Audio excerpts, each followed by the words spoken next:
Is Ramakrishna. I am a physiotherapy student. My question is, what is the need of Allah to create Adam and Eve and this total universe? What he will get from this? And my second question is, everything is created by someone.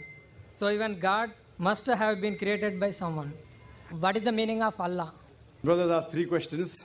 The first question, why did God create Adam and Eve and what was his reason to create all this world and humankind? Allah subhanahu wa ta'ala created Adam and Eve, may peace be upon them both, so that the humankind could come. They were the great-great-grandparents. Allah says in Surah Hujurat, chapter number 49, verse number 13, Ya ayyuhan nasu inna khalaqnakum min zakrin wa unsa wa ja'alnakum shu'uban wa qaba'ila lita'arafu. Inna akramakum indallahi atqakum. Inna Allah alimun khabir. O humankind, we have created you from a single pair of male and female and have divided you into nations and tribes so that you may recognize each other, not that you may despise each other. And the most honored in the sight of Almighty God is the person who has taqwa. The criteria to judge any human being, it is not wealth, it's not color, it's not caste, it's not creed, it is taqwa, it is God consciousness, it is righteousness, it is piety. So Adam and Eve, peace be upon them both, they were our great-great-grandparents, of yours also and of mine also, all humankind. Therefore, I call you a brother. We are brothers in humanity. Allah says, Ya ayyuhan nas, O humankind. And Allah says in Surah Isra, chapter number 17, verse number 70, وَلَقَدْ كَرَّمْنَا بَنِي آدَمَ. Almighty God has honored all the children of Adam. Whether they are born in India, USA, UK, born in a Hindu family, or a Muslim family, or a Christian family, Allah says He has honored all the Bani Adam. If you are a human being, Allah has honored you. Whether your name is Zakir, Abdullah, Ramu, Shankar, if you are born as a human being, Allah has honored you. Now coming to the question, why has Almighty God created the human beings? Allah has created the human beings because Allah says this is one of His best creation. All the other creations of Allah subhanahu wa ta'ala, they obey Him. We have the angels. Whatever Almighty God says, the angels obey Him directly. They have no free will. The human being is the creation of Allah subhanahu wa ta'ala, which has a free will. We can either obey Him or disobey Him. So Allah has created such a creation. We are one of His best creation, in the best of forms. But we have a choice of either obeying God or disobeying God. If we obey God, we will go to Jannah, we will go to Swarg, we will go to heaven. If we disobey Him, we will go to hell, we will go to Nark. So this is a test for the hereafter. Allah says in Surah Mulk, chapter number 67, verse number 2, Allazi khalaqal mauta wal hayata. It is Allah who has created death and life to test which of you is good in deeds. So this life is a test for the hereafter. So Allah has created the human beings, and Allah says in Surah Dhariyat, chapter number 51, verse number 56, وَمَا خَلَقْتُ الْجِنَّ وَالْإِنسَ إِلَّا لِيَعْبُدُونَ. That we have created the jinn and the men not but to worship Him. So we are supposed to worship, obey the commandment of Allah subhanahu wa ta'ala. So this is a different creation of Allah subhanahu wa ta'ala, which has the free will of even going against Allah subhanahu wa ta'ala or obeying Him. All the other things, the stars, the trees, the mountains, the Quran says they do sajda to Allah subhanahu wa ta'ala, they prostrate to Him, they obey Him. We have a free will. Now when Allah has given a free will, with the free will if we obey Him, we become higher than the angels. With the free will if we disobey Him, we become the partners of the devil. So He's created us for the test for the hereafter. Coming to your second question. Everything has a creator. Who created? God.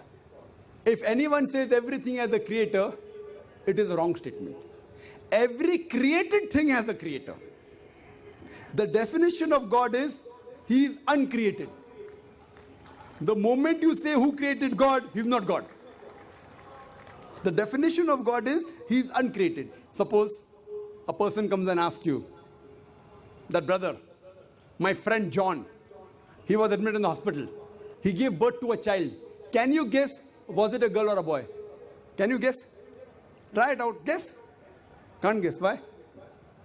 Can you on the microphone? Can you guess, was it a girl or a boy? Huh? See, brother John, he was admitted in the hospital. He gave birth to a child. Was it a girl or a boy? Can you guess? A 50% chance? Girl or boy? People are laughing. Why? Can you guess? Can't guess. Why? Even if you guess, can you get the answer right? Achha, can you guess? I'll give you two chances. Was it a girl or a boy? Try it out. Girl. Brother, can a man give birth to a child? There you made a mistake.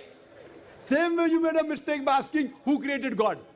A man cannot give birth to a child. So where's the question of it being girl or a boy? See, now you understood.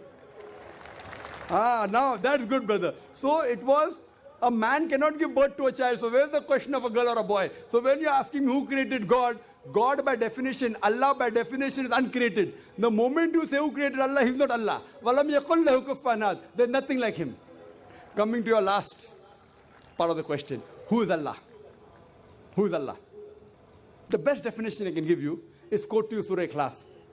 Chapter number 112, verse number 1 to 4. It's mentioned in the Quran. Kul huwa Allahu ahad. Say He's Allah one and only. Allahu samad. Allah the absolute eternal. Lam yalid wa lam yulad. He begets not nor is he begotten. Walam yakul lahu kufuwan ahad. There's nothing like Him. This is a four-line definition of Allah subhanahu wa ta'ala. Any human being, any person says so and so candidate is God. If that candidate fits in this four-line definition, we Muslims have got no objection in accepting that candidate as God. Four-line definition. This is the litmus test for theology, for the study of God. First is Qul huwallahu ahad. Say He's Allah one and only. Allahu samad. Allah the absolute eternal. Lam yalid wa lam yulad. He begets not nor is he begotten. Walam yakul lahu kufuwan ahad. There's nothing like Him. If you go to the Hindu scriptures, the same is mentioned in the Hindu scriptures. Kul huwallahu ahad is mentioned if you read Chandogya Upanishad, chapter number 6, section number 2, verse number 1. Ikkam evidityam. God is only one without a second. Second test. Allahu samad. Allah the absolute eternal. Bhagavad Gita chapter number 10, verse number 3 says, I am known as the Lord of all the worlds, the unbegotten, the beginningless. Third test. Lam yalid wa lam yulad. He begets not nor is he begotten. It's mentioned in the Shvetasvatara Upanishad, chapter number 6, verse number 9. Nachasya kasij, janita na chadipa. Of Him there are no lords. He has got no parents. Almighty God has got no father. He has got no mother. And walam yakul lahu kufuwan ahad. There's nothing like Him is mentioned in Shvetasvatara Upanishad, chapter number 4, verse number 19. And Yajurved, chapter number 32, verse number 3, where it says, Na tasya pratima asti. Of that God, there is no pratima, there is no idol, there is no image, there is no photograph, there is no sculpture. Who says that? Yajurved, chapter number 32, verse number 3. Same as, Walam yakul lahu kufuwan ahad. So any person saying so and so candidate is God, if that candidate fits in this four-line definition, we Muslims have got no objection in accepting that candidate as God. For example, some people say, Bhagwan Rajneesh is Almighty God. Once during question answer time, a Hindu told me, we don't believe Bhagwan Rajneesh to be God. I never said that the Hindus believe Bhagwan Rajneesh is God. I said some people believe Bhagwan Rajneesh to be God. Let us put this Rajneesh to test. First test is, Qul huwallahu ahad. Say He's Allah one and only. Was Rajneesh one and only? Was he the only man who claimed divinity? There are hundreds of them. And in this country, we have thousands of men who have claimed divinity. He's not the only one. But Rajneesh Bhaksi said, no, he's unique. Let's go to the next test. Allahu samad. Allah, the absolute eternal. Was Rajneesh absolute eternal? We know from his biography, from his autobiography, he was suffering from asthma, from diabetes, from chronic backache. Imagine Almighty God suffering from asthma, diabetes, chronic backache. Third test. Lam yalid wa lam yulad. He begets not nor is begotten. Bhagwan Rajneesh was born in Madhya Pradesh. He had a father and mother. In 1981, he goes to America, USA, and he takes thousands of Americans for a ride. In the state of Oregon, he starts his center and calls it as Rajneeshpuram, his village. Later on, the American government arrests him and put him behind bar. Rajneesh says, the American government slow poisoned me. Imagine Almighty God being slow poisoned. In 1985, the American government kicked him out of the country. He comes back to India in the same city, Pune, and he goes back to his center, which is now called as Osho Commune. And if you go to the Samadhi of Rajneesh, it is mentioned there on the Samadhi, Bhagwan Rajneesh, Osho, never born, never died, but visited the earth from the 11th of December 1931 to the 19th of January 1990. Never born, never died, but visited the earth from the 11th of December 1931 to the 19th of January 1990. They forgot to mention in Samadhi, he was not given visas to 21 countries of the world. Almighty God coming in this world to visit the world and requires visas to go to different countries. And the Archbishop of Greece said, if you don't remove Rajneesh out of this country, we'll burn his house and the house of his disciples. And the last test, Walam yakul lahu kufuwan ahad, is so stringent that no one besides the true Almighty God can pass. The moment you can compare God to anything, he is not God. Walam yakul lahu kufuwan ahad. We know Rajneesh, like the human beings, had a beard, one nose, two eyes, 2 ears, 2 hands. The moment you can compare God to anything in this world, he is not God. Walam yakul lahu kufuwan ahad. If someone says Almighty God is 1,000 times stronger than Arnold Schwarzenegger. Might have heard the name of Arnold Schwarzenegger? Have you heard Arnold Schwarzenegger?